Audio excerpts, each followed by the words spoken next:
ما يحال على التقاعد، لازم ملك الموت يجي يطلع ويفغص روحه ويفكنا منه. يقول الإمام الحسين: لا يدخل الجنة سفاك الدم. يعني نايف يدخل الجنة؟ لا تتكلم عن نايف، لا تذكروا موتاكم. قاعد انت غبي بهيم. قرآن ما تشوفه يقول الحمد لله رب العالمين يومئذ يفرح المؤمنون.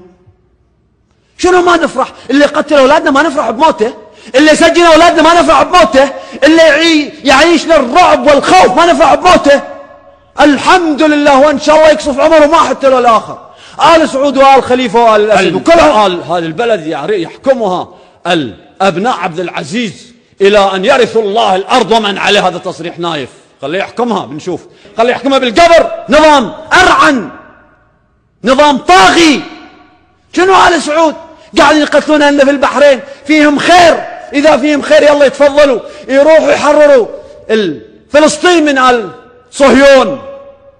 مو على نص مليون بحريني ناس طيبين وناس ما يملكون إلا أيادي خالية وصدور عارية.